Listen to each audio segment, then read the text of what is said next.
Olá, estamos aqui com mais um programa do Canal Sim. Hoje temos uma convidada, uma nova convidada querida. Agradeço a tua presença, aceitar o convite. Juliana Santos, ela é mestranda em Arte e Educação no Instituto de Artes da Unesp e vai conversar conosco em dois programas. Primeiramente falando sobre a sua pesquisa do mestrado. Que é muito importante, uma pesquisa que tem a ver aí já com uma inserção no campo da educação. E no segundo momento ela vai falar do seu momento profissional, o que justamente o que ela está aí inserida, que experiência ela vem desenvolvendo na Prefeitura de São Paulo, na Rede Municipal de São Paulo, com uma associação, sem dúvida nenhuma, com a pesquisa. Sim. Tem a ver com a pesquisa. Então, eu agradeço, Ju, a sua presença, estou muito contente, porque é um trabalho bem interessante para os educadores. Vamos lá. Então, conta pra gente, como é que sua pesquisa? Bom, a minha pesquisa ela é praticamente entender a política pública da Lei 10.639, né, de 2003, que é a lei que institui a obrigatoriedade de ensino de arte, cultura, história, literatura africana e afro-brasileira em todos os currículos de todas as escolas da rede nacional, né? Então eu estou pensando a aplicabilidade desta lei no âmbito do ensino de artes visuais. Então, o ponto central da minha pesquisa é pensar a formação de professores de artes visuais e esses conteúdos que permeiam essas artes, memórias, fazeres e saberes afro-brasileiros e também a parte africana também, né? Como é que a gente consegue pensar o ensino desconstruindo um pouquinho dessa estrutura hegemônica, tentando ver outras possibilidades e a nossa história enquanto negros também no Brasil, né?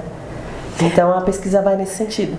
Muito importante. E ela já está assim, para terminar, ela está no meio? Em que momento da pesquisa você está? Nesse momento eu estou me preparando para a qualificação, então um processo de investigação intensa, muitas leituras, avaliar as grades, entender a estrutura dessa lei, como é que ela impacta nas licenciaturas de artes visuais, então retomar o Plano Nacional de Educação a partir da influência da lei, das diretrizes e bases.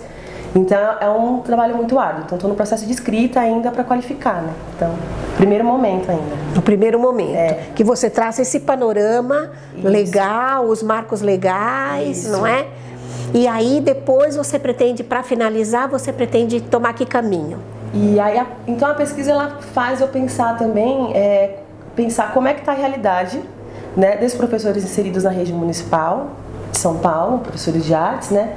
Quais são os desafios desses professores em ter que lidar com esses conteúdos, sendo que grande parte deles estudaram, tiveram uma formação que ainda não está contemplada com uma grade curricular mínima que contemple arte afro-brasileira, uma referência de arte brasileira que tenha também essa dimensão de tratar os saberes e as produções artísticas e visualidades de origem africana e de origem indígena também, né? Meu recorte tem a perspectiva africana afro-brasileira, mas vale ressaltar aqui também a urgência de se pensar essa lei nas artes a partir da questão indígena, que aí já é a lei 11.645. Também. São as duas matrizes, né? A afro-indígena. E é inacreditável que nós, herdeiros culturais, não é? De africanos e indígenas, os ameríndios, os donos da terra, que somente agora que seja muito recente, né, uma política pública que nos faça estudar, né, de forma generalizada, né, porque claro que interesses dispersos sempre tivemos, mas incluir no currículo, na formação estrutural, na formação do professor. É inacreditável quão tardia é essa política. Não é? E aí pensar também que essa responsabilidade não pode recair somente ao professor, né? Então agora o professor vai ter que dar conta de dar uma referência sobre a arte, história e cultura africana e afro-brasileira. Não, a gente tem que pensar quais são as medidas que estão sendo feitas para garantir uma formação efetiva nessas licenciaturas. Claro. Então, pensar que é estrutural, retomar o histórico dessa lei como um histórico de luta do movimento negro. Então, Isso. é uma lei que ela não vem de cima para baixo, é uma lei que ela surge com uma demanda do movimento social, com uma reivindicação dos movimentos negros, pensando qual é o lugar do negro no sistema educacional brasileiro. Isso. Né? Então, e aí o que eu tenho visto na pesquisa é que ainda hoje, atualmente, a gente tem ainda poucas graduações em artes, principalmente visuais, que tragam algum referencial, alguma disciplina. E aí pensando que o desafio ele é muito grande, porque não basta simplesmente a gente incluir os conteúdos. Claro, é fundamental a gente ter uma disciplina, a gente incluir esses conteúdos, mas alinhado à garantia de conteúdos, como é que a gente também entende que é uma luta por uma educação antirracista? Pois uma é. educação por uma sensibilidade das complexidades das relações étnico-raciais no Brasil, que a gente até então, né? Então, depois de 13 anos da lei, a gente ainda tem um quadro ainda que é um pouco devagar, né? Mas tem medidas que estão melhorando, a gente tem que reconhecer os avanços, né? Sim, isso é coisa boa também. Sim. É o momento de pensarmos na implementação, por isso a sua pesquisa é importante, né? Como é que a lei e a política ganham vida, né? Sim. Ganham repercussão, ganham enraizamento na prática dos professores, então isso é importante. Você vai ouvir professores na sua pesquisa? Isso, então eu vou passar por um processo de entrevistas, grupos focais, né? Ótimo, e de tentar, porque eu fico numa posição que eu não posso partir do pressuposto daquilo que eu acho que é. Então eu tenho que estar em contato direto com os professores da rede, reconhecer meu lugar de fala, porque eu não estou trabalhando na rede, né, de ensino, isso é muito importante, então eu estou pesquisando. Entender com os professores quais são os desafios que eles apontam nessa prática, né? Como é que eles se veem nesse lugar, o que eles têm de questionamento.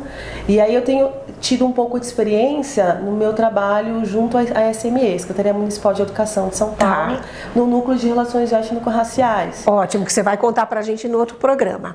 Eu só para quem não tá assim dentro da vida acadêmica, eu vou esclarecer duas afirmações que você fez, né? Porque a gente tem aí muitos professores assistindo da educação básica que não conhecem esse linguajar, né? Essa língua da academia. Então, ela disse, estou me preparando para o exame de qualificação. O exame de qualificação, ele fica mais ou menos no meio do percurso de mestrado ou de doutorado, e é onde você tem uma banca constituída de examinadores, né? Que sabatinam o teu trabalho, né? Que fazem uma prova mesmo, você deve apresentar o trabalho ainda sem terminar, sem concluir, para a banca validar se ele deve seguir para uma conclusão, para uma apresentação pública ou não. Esse exame de qualificação ele não é público, não é? Ele é a portas fechadas, não é? Com examinadores de fora da instituição, onde a gente faz o mestrado ou o doutorado. Então, aí que é o exame para valer, isso que é importante. É o trabalho ainda sem terminar, e esta banca de examinadores ajuda traz com uma contribuição para a gente terminar o trabalho, né? Para a gente concluir, traz uma perspectiva. Então, é a primeira vez que o trabalho é lido por pessoas que não só o orientador. Então é importante, esse exame é muito importante. E a outra coisa que você destacou, você falou, quando eu perguntei se você ouviria professores, entrevistaria professores, você disse sim, entrevistas e grupos focais. Eu vou dizer o que é o grupo focal. Sim. O grupo focal é uma técnica de pesquisa muito interessante em que a gente organiza um grupo de 12 pessoas, 10 pessoas, né? Não se aconselha mais do que 12 ou 15 pessoas, e aí você, com questões relativas ali da tua pesquisa, esse grupo debate, conversa com você, como se fosse uma entrevista coletiva, mas há um debate, né? É um coletivo de reflexão sobre as questões que você traz para sua pesquisa. É muito legal também. Que bom que você vai tomar esse caminho. Quem te orienta? Quem me orienta é a professora Rita Berdarioli, né? Da Unesp. E é uma grande companheira nessa caminhada. Sem dúvida, sem dúvida. Qualquer hora eu vou convidar a Rita também para uma entrevista aqui no Canal Sim, porque eu admiro muito o trabalho dela. Querida, eu te agradeço. Eu agradeço a oportunidade mais uma vez, é uma honra estar aqui. E já fica o convite para depois do trabalho concluído você vir contar aqui no canal. Muito obrigada. Eu agradeço.